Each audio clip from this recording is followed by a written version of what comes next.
आज के आपके करंट अफेयर, सबसे पहला करंट अफेयर 8 अक्टूबर 2021 के करंट अफेयर। सबसे पहला करंट अफेयर है आपका, आज आया है नोबेल प्राइज लिटरेचर का। नोबेल प्राइज लिटरेचर का मिला है आपके अब्दुल रजाक गुरनाको। ये आपके अफ्रीका को बिलोंग करते हैं। अफ्रीका में एक कंट्री है तंजानिया। तंजानिया कहां पे पड़ती है? हाँ, कहाँ? अफ्रीका में, तो वो तो मैंने बताया। अफ्रीका के किस साइड पे? ईस्ट साइड पे, साउथ ईस्ट साइड पे अफ्रीका के। अगर अफ्रीका का पूरा कॉन्टिनेंट देखोगे, यहाँ पे ना, यहाँ को करीब यहाँ तंजानिया पड़ता है। ठीक है। लास्ट ईयर यूपीएससी में एक तंजानिया के रिगार्डिंग करंट अफेयर था। क्या करंट अफेयर था? बेसिकली थोड़ा सा मैप बेस्ड क्वेश्चन आया हुआ था। मैं वैसे बताता हूँ। ये जब हम मैप वर्क करेंगे ज्योग्राफी में, तब हम ये सारी कंट्रीज भी धीरे धीरे अच्छे से देखते होते हैं, या कभी इसमें आता है। लास्ट ईयर ना आपकी दुनिया की कुछ रिवर्स आई हुई थी, और मैच करना था कि वो कौन से कॉन्टिनेंट पे। एक तंजानिया के रिवर का नाम लिख के उसके सामने अफ्रीका एज ऑप्शन था, और वो सही था मतलब। ठीक है। तो तंजानिया इस तरीके से भी आया था लास्ट ईयर में, क्योंकि तंजानिया करंट अफेयर में था, इस कारण वो क्वेश्चन आया। ऐसे नहीं कि रैंडमली कोई भी चीज पूछ ली, पर जब हम मैप वर्क करेंगे तब हम अच्छे से करेंगे सब कुछ। तो आपके जो ये तंजानिया के ऑथर हैं, इन्हें लिटरेचर के ऊपर जो प्राइज मिला है, इन्हें ना पहले एक और बहुत ही फेमस प्राइज है जिसे बुकर्स प्राइज कहते हैं, उन्हें वो भी मिला हुआ है। ठीक है। बुकर्स प्राइज, ये एक प्राइज आता है साल में, ये भी किसी ना किसी ऑथर को मिलेगा। ये भी बहुत इंपॉर्टेंट है। जैसे इस साल जो फेब में आपके पंजाब पीसीएस का क्वेश्चन हुआ, पेपर हुआ था, उसमें बुकर प्राइज का क्वेश्चन था कि इस साल बुकर प्राइज इनमें से किस ऑथर को मिला है। ठीक है, मतलब फेब में ये क्वेश्चन पीसीएस में आया हुआ था। तो बुकर प्राइज जब न्यूज में आएगा तब, ये तो अभी पुराना, ये तो सिर्फ रेफरेंस है कि इन्हें मिला हुआ है। ठीक है। तो ऐसे इस कारण अवार्ड्स के क्वेश्चन आपके पीसीएस लेवल, जो मतलब स्टेट सर्विसेज के पेपर है ना, उनमें हमेशा आ सकते होते हैं। तो आपको ये क्वेश्चन भी आ सकता है, नोबेल प्राइज इन लिटरेचर किसी भी स्टेट में, हरियाणा, पंजाब, हिमाचल, किसी भी स्टेट, राजस्थान, अगला पेपर अब उसका आने वाला है स्टेट्स में। तो इस तरीके से कहीं पे भी आ सकता है।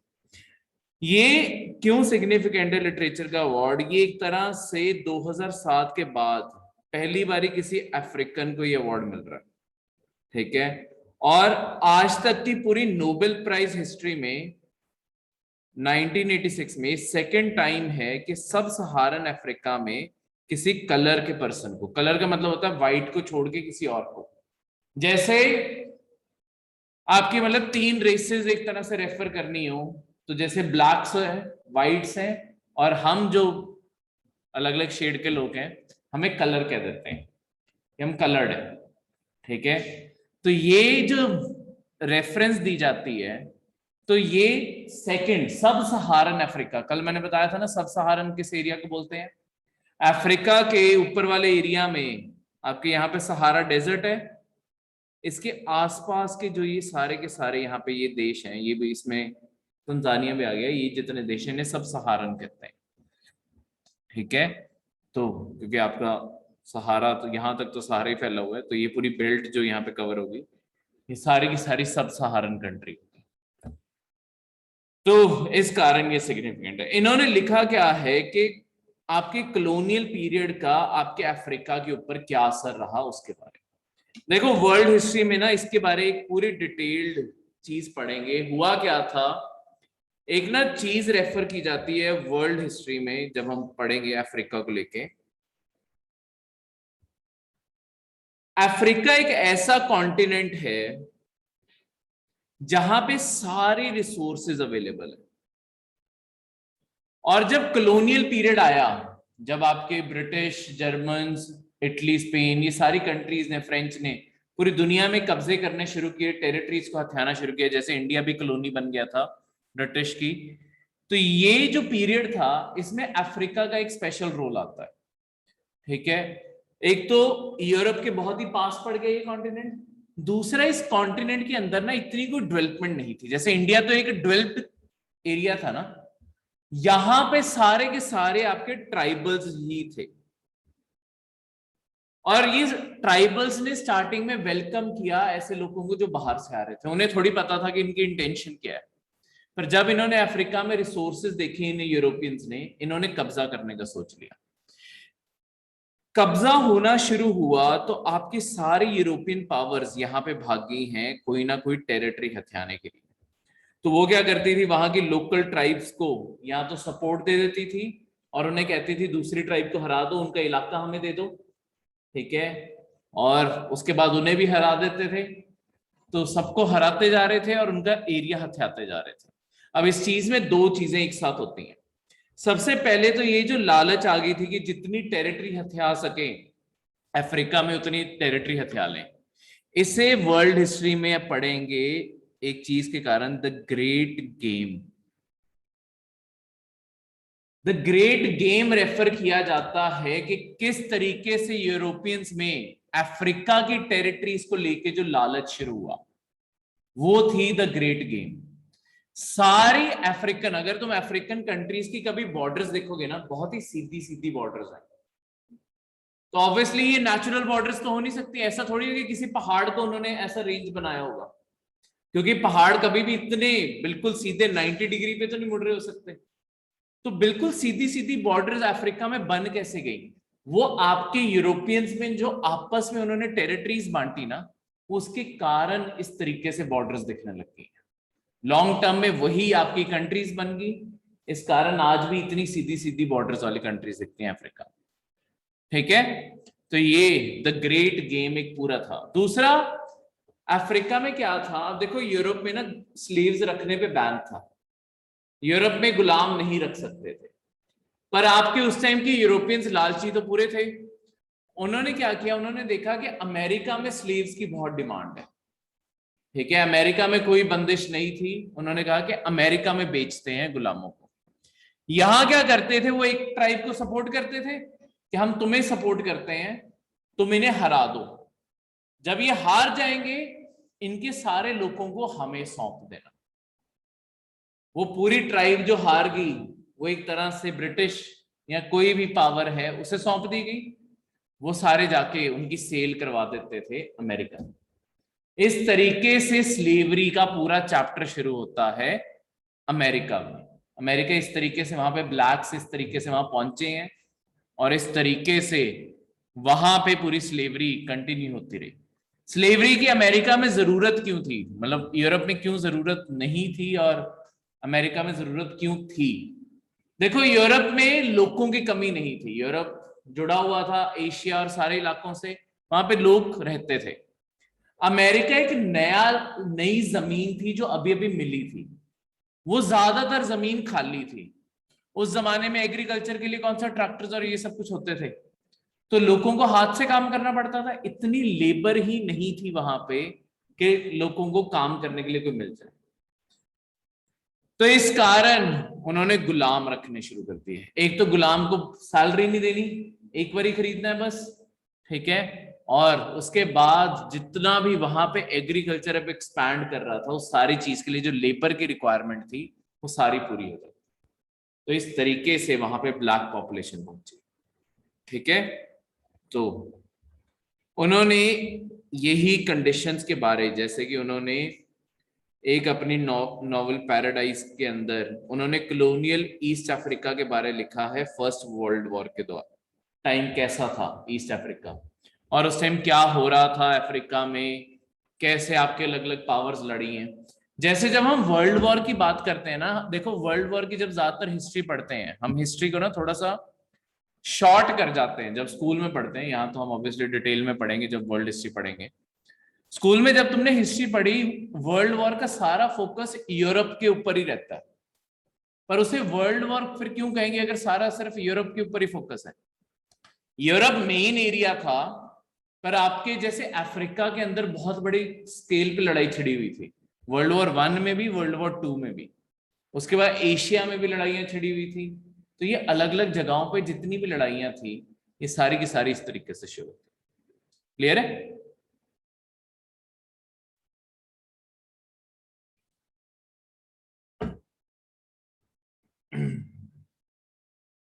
नेक्स्ट करंट अफेयर है क्रायोजेनिक के बारे। क्रायोजेनिक क्या होता है और कहां इसके यूज होते हैं? पहले आपको करंट अफेयर बता दूं, आपके DRDO ने, सॉरी आपके हिंदुस्तान एरोनॉटिकल लिमिटेड ने सबसे heaviest semi cryogenic propellant tank deliver किया है अभी इसरो को। अब ये पूरा का पूरा मैं करंट अफेयर आपको समझाऊंगा, एक सिंगल न्यूज कहां से बनती है। शुरुआत करेंगे ये समझने से कि क्रायोजेनिक अपने आप में क्या होता है। कभी आपको सबसे बेसिक टर्मिनोलॉजी में यही पूछा जा सकता है किसी भी क्वेश्चन में कि क्रायोजेनिक है क्या। देखो, क्रायोजेनिक किसी भी ऐसी चीज को रेफर करते हैं जो लो टेम्परेचर पे काम करती है।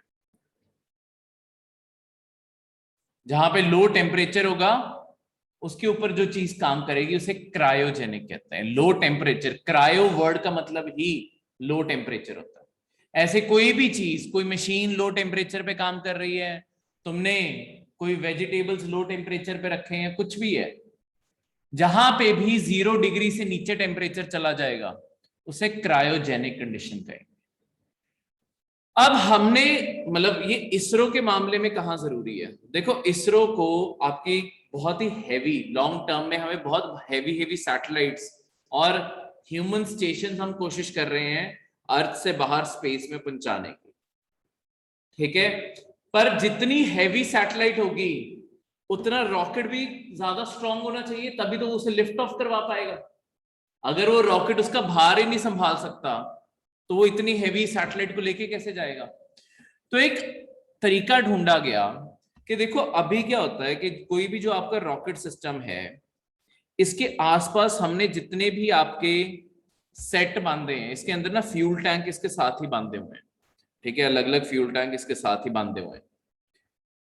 जैसे जैसे इंजन चलता है ये फ्यूल टैंक्स यूज होते रहते हैं, और एक बार एक फ्यूल टैंक जल गया ये गिरता जाता है, फिर अगला ऑन हो जाता है, अलग अलग ना स्टेजेस पे चलते हैं, ठीक है। मतलब देखो, अगर आप कभी भी किसी भी रॉकेट को देखोगे ना, उसके अंदर मल्टीपल रॉकेट्स उसके साथ जुड़े होते हैं।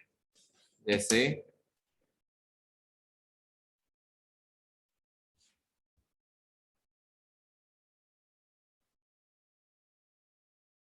एक मिनट फोटो के थ्रू दिखाता हूँ।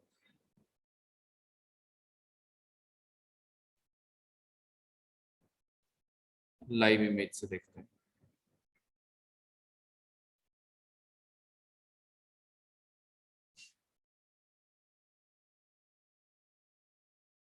जैसे ये देख लेते हैं,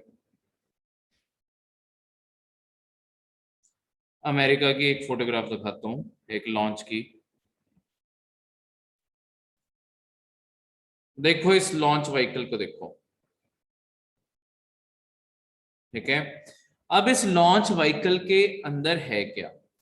अल्टीमेटली ये जो आपको व्हाइट व्हाइट सा व्हीकल दिख रहा है ना, सिर्फ इस व्हीकल ने आपके स्पेस में पहुंचना है, सिर्फ ये जो व्हाइट व्हाइट फाइनल स्टेशन दिख रहा है। अब इसके साथ ये जो 2 रॉकेट लगे हैं, ये देखो, ये सबसे पहले ये फायर हो रहे हैं, है ना। तो इनके अंदर फ्यूल भरा होगा, ये जलते रहेंगे, एक हाइट तक ये चलेंगे, फिर ये दोनों अलग हो जाते हैं और ये गिर जाते हैं। उसके बाद ये जो पीछे लगा हुआ है ना, ये टैंकर होता है, इसके अंदर सिर्फ फ्यूल ही फ्यूल होता है।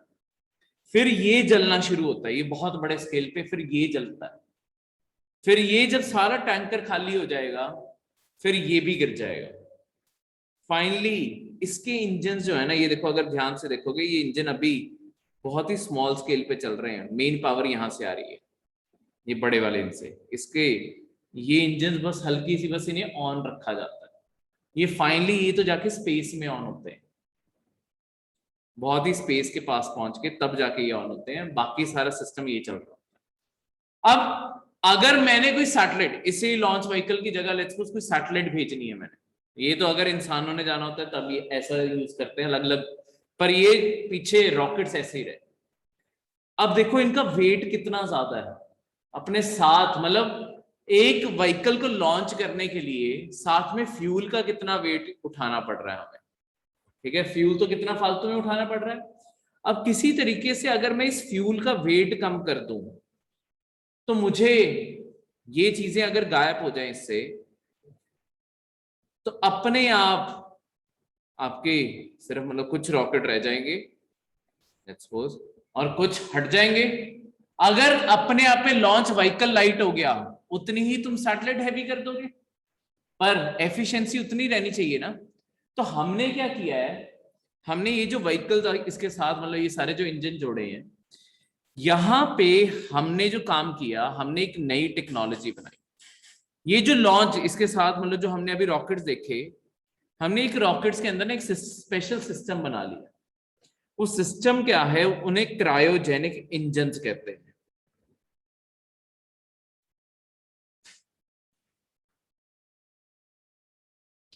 ये क्या काम करते हैं, देखो फ्यूल के लिए, किसी भी चीज के जलने के लिए एक गैस खासकर काम करती है ना। कहीं पे भी आग लगी हो, क्या कहते हैं, किसकी सप्लाई काट दो, किस तरीके से, ऑक्सीजन की सप्लाई काट दो। क्योंकि जितनी इन्वायरमेंट में ऑक्सीजन है वो अपने आप जलती रहती है। तो हमने क्या किया, इस नेचुरल प्रिंसिपल को यूज किया। हमने इंजन अब ऐसे डिजाइन करते हैं कि आपके एक साइड से ना हवा एंटर करे, ये हवा के थ्रू, मतलब यहां पे जाके ये चेंबर थोड़े से पतले हो जाते हैं,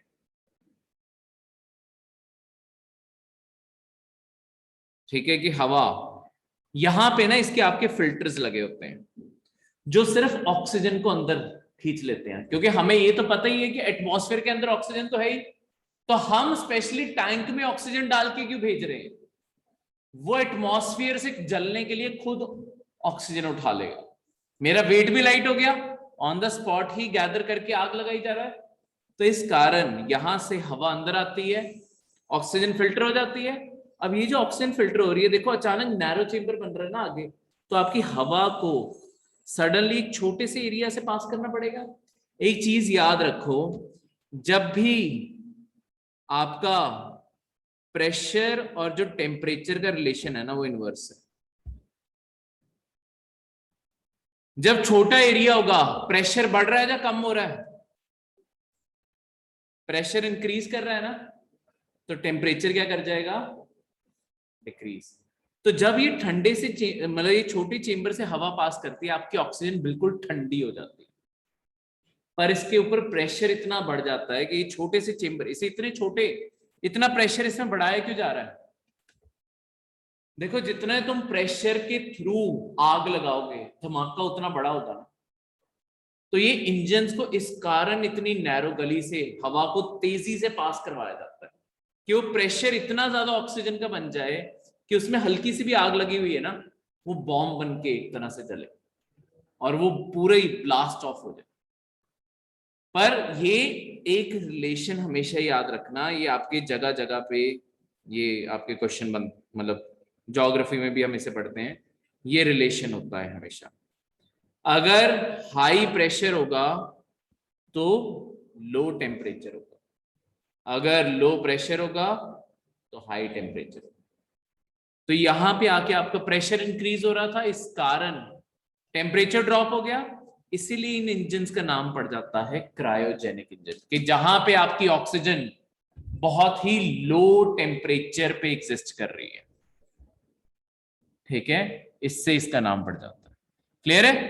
ये इंजन इसीलिए सिग्निफिकेंट है कि अब इंडिया बड़े से बड़े सैटेलाइट और बड़े से बड़े लॉन्च व्हीकल्स चला पाएगा, इंसानों को स्पेस में भेजना, ठीक है, जो मैन्ड ऑपरेशंस हैं, या बड़ी बड़ी सैटेलाइट्स को भेजना, चाहे अर्थ के ऊपर, चाहे जैसे हमने मार्स पे भेजा, अब आगे वीनस पे भेजने वाले हैं, उन्हें ये ले जाना बहुत आसान कर देंगे।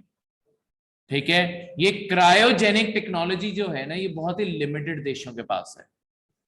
ठीक है, 5 को देशों के पास ही है, पांच पांच को स्पेस एजेंसीज के पास ही है।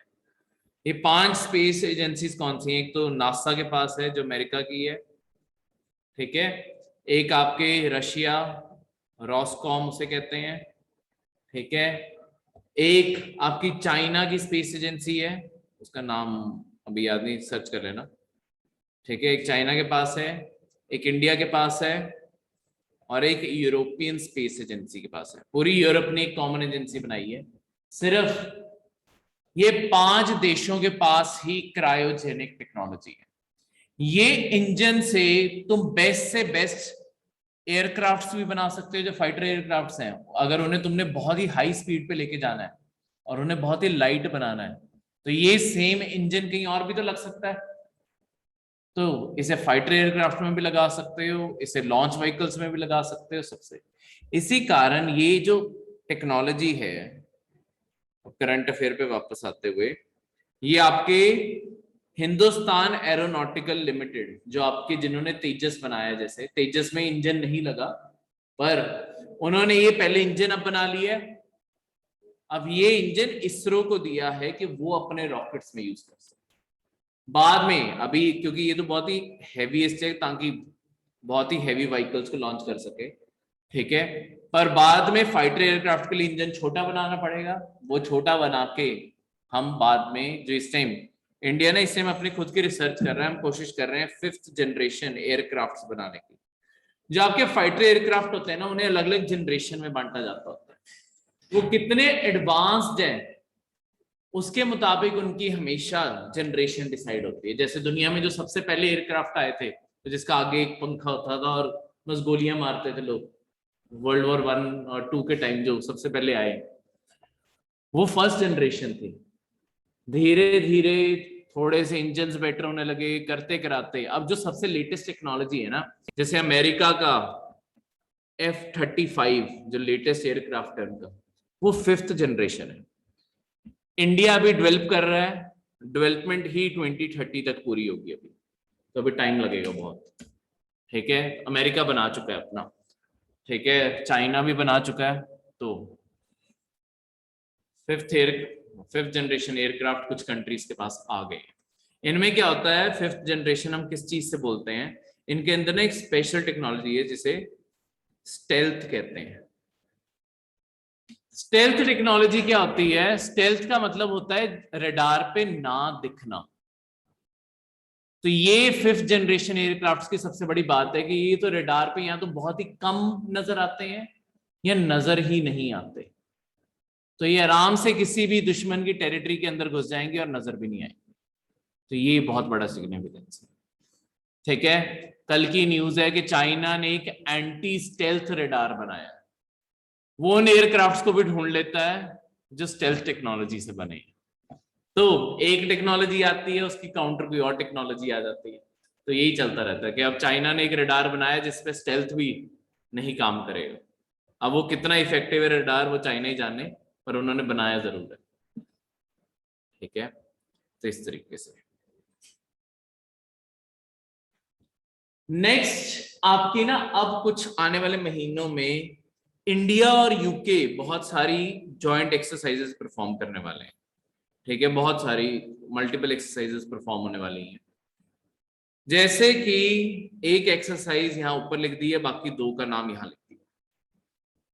ये एक्सरसाइजेस होती क्या है, सारी आर्म्ड फोर्सेस की, मतलब कई कंट्रीज के साथ तो हम सारी आर्म्ड फोर्सेस की एक्सरसाइज परफॉर्म करते हैं। जैसे अमेरिका के साथ भी आर्मी भी करती है, नेवी भी करती है, एयरफोर्स भी करती है, रशिया के साथ भी, वैसे यूके के साथ भी। यहाँ पे क्या होता है, हम इस तरीके से प्रैक्टिस करते हैं जैसे हम एक साथ वॉर में जा रहे हैं, ठीक है। या हम वॉर सिनेरियो पूरा क्रिएट करते हैं आपस में। कुछ मतलब ऐसा नहीं होता कि यूके वर्सेस इंडिया, वो भी मैच करते हैं, फिर कुछ हमारी शिप्स वर्सेस उनकी कुछ शिप्स, मिक्स बना के compete करते हैं, ठीक है। ताकि हमारे, एक तो जब सोल्जर्स एक साथ काम करेंगे उनमें कोऑर्डिनेशन बढ़ जाएगी, दूसरा हम एक अपनी गलतियों से और बेटर सीख पाते हैं। तो हम पीस टाइम में ये प्रैक्टिस कर करके अपनी स्किल और बूस्ट करते हैं। इसमें जो एक्सरसाइज अजया वॉरियर है, ये आपकी मिलिट्री की एक्सरसाइज होती है, जो दोनों देशों की यानी कि फौज इकट्ठी होगी और फौज मिलके जो एक्सरसाइजेस यूके और इंडिया की, देखो हर कंट्री की हम अलग अलग पढ़ेंगे, यूके और इंडिया की ये मिलिट्री एक्सरसाइज है, यानी कि दोनों की फौज इकट्ठी होगी। डायरेक्ट क्वेश्चन आता होता है प्रीलिम्स में, ये डायरेक्टली क्वेश्चन ये लिखा होगा, एक्सरसाइज अजया वॉरियर कौन से 2 देशों के बीच होती है, उसका आंसर होगा इंडिया और यूके। क्लियर है। वैसे ही आपको आ सकता है कि एक्सरसाइज कौन किन दो कंट्रीज के बीच में है या किस फोर्स की एक्सरसाइज है? ये नेवी की एक्सरसाइज है और इंडिया यूके के बीच है। फिर इंद्रधनुष ये एयरफोर्स की है, इंडिया यूके के बीच। क्लियर है? किसी भी टाइप का क्वेश्चन आ जाए, ये क्वेश्चन आ जाते होते हैं हर साल, एक आधा क्वेश्चन यूपीएससी में ऐसा भी होता है।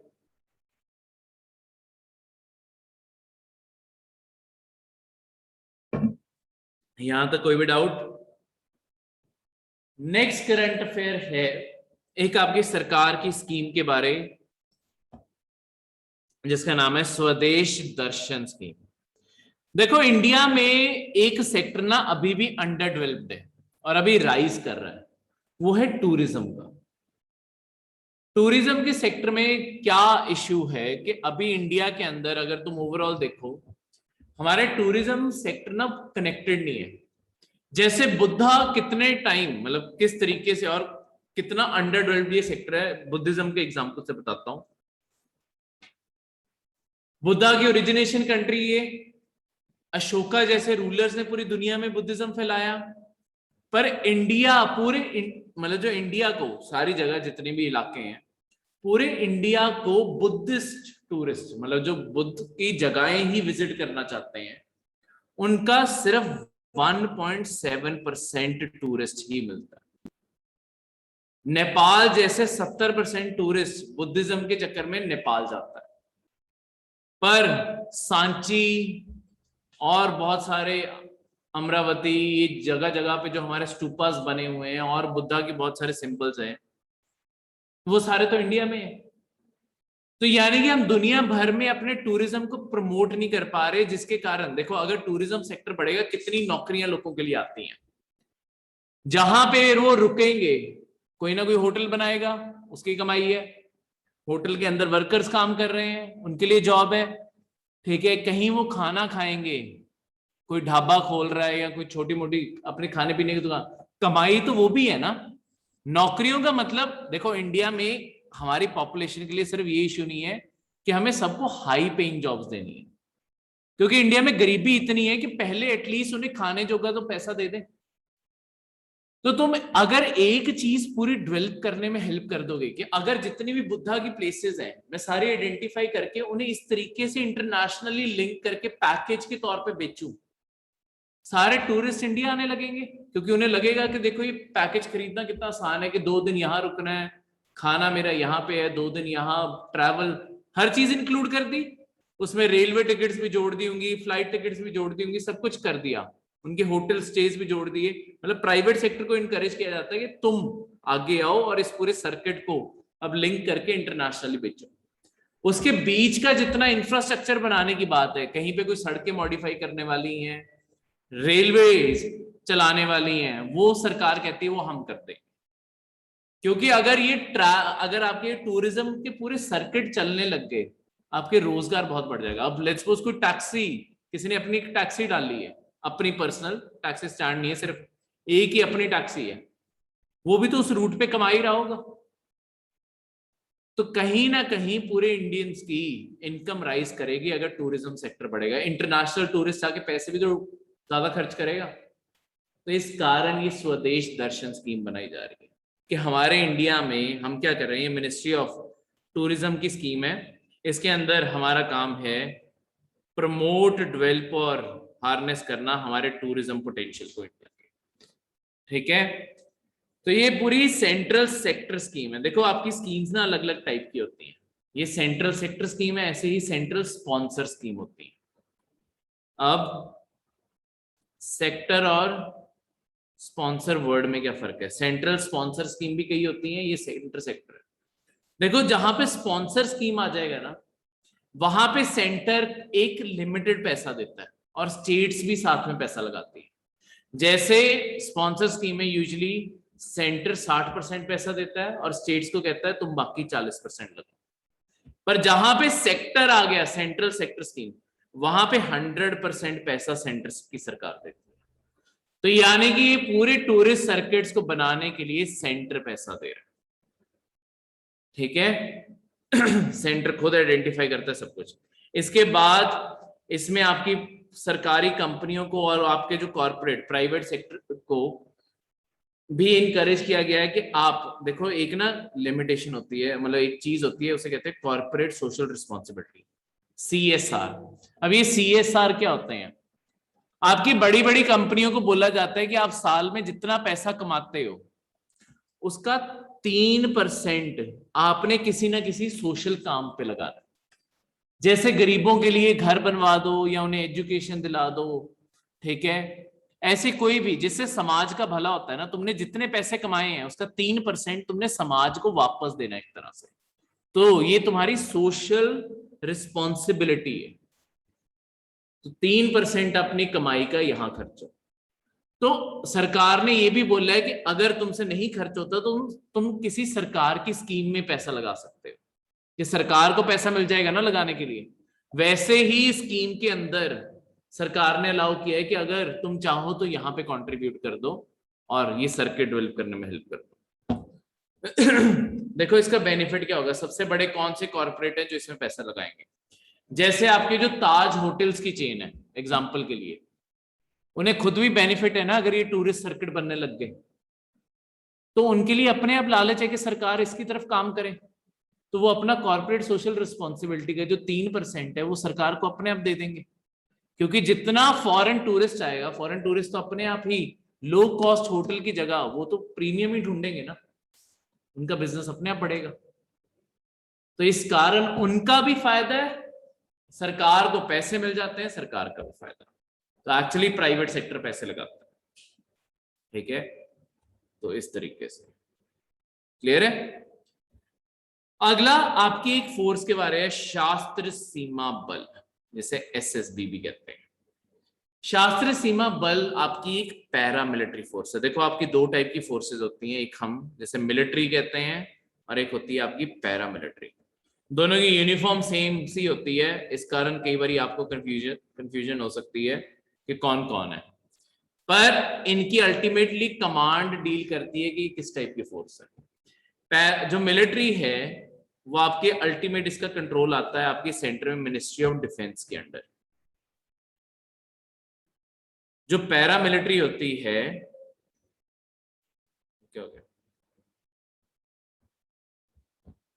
ये आती है मिनिस्ट्री ऑफ होम अफेयर्स के अंडर। ये दो अलग अलग फोर्सेस हैं।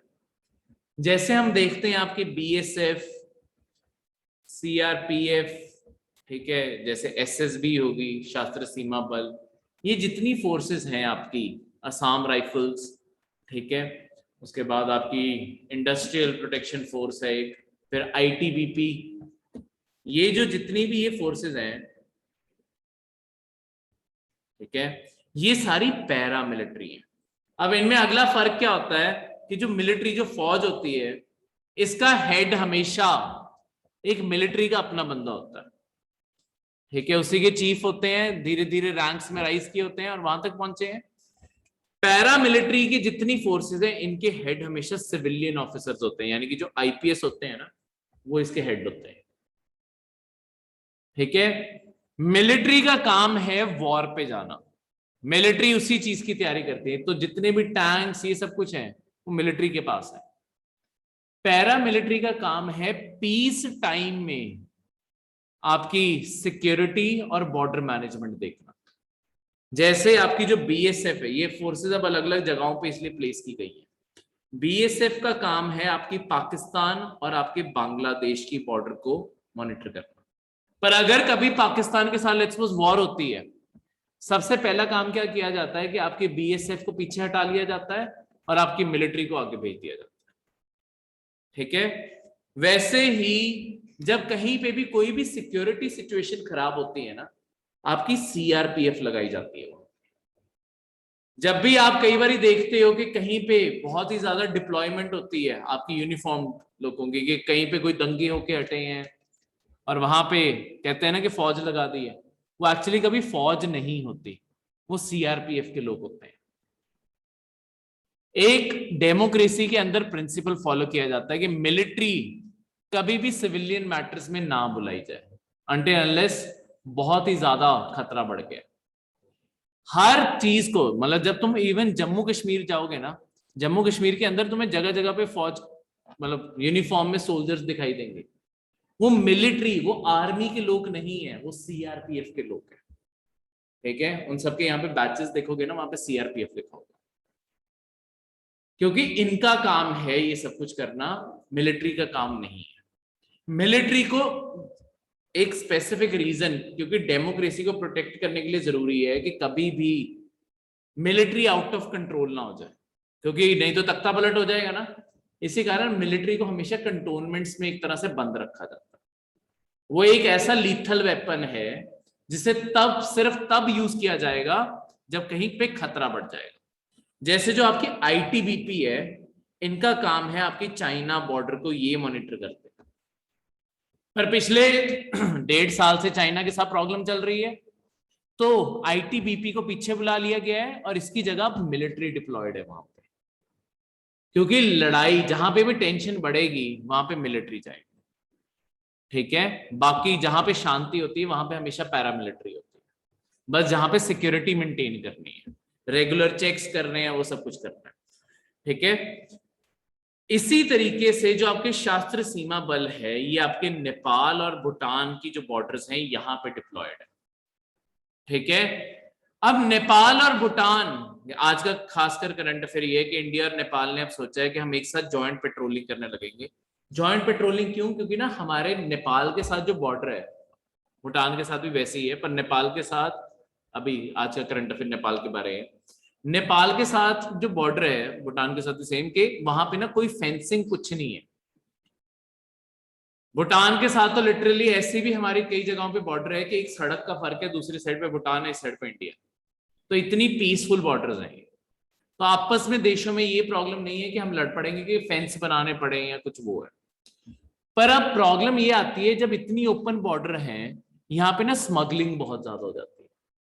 जैसे बाहर से लोग सोना स्मगल करके नेपाल लेके आते हैं और फिर नेपाल से स्मगल करके इंडिया आता है, वैसे ही ड्रग्स हो गए, ठीक है, आपके जो नकली नोट हैं, ऐसी सारी चीजें फिर ऐसे ओपन बॉर्डर से आने के चांसेस बढ़ जाते हैं। तो इस तरीके से इस बॉर्डर को एक साथ कंट्रोल करने के लिए अब इंडिया और नेपाल ने जॉइंट पेट्रोलिंग बिठाने का फैसला किया है कि ये सारी जो आर्म्स की स्मगलिंग है, ह्यूमन ट्रैफिकिंग है, ऐसी सारी चीजें रोकी जा सकती। ठीक है, क्लियर है? समझ आ गया मिलिट्री और पैरामिलिट्री में फर्क और कहां पे कौन सी फोर्स डिप्लॉयड है? कोई भी डाउट आज के किसी भी करंट अफेयर में? ये थे आपके आज के करंट अफेयर्स।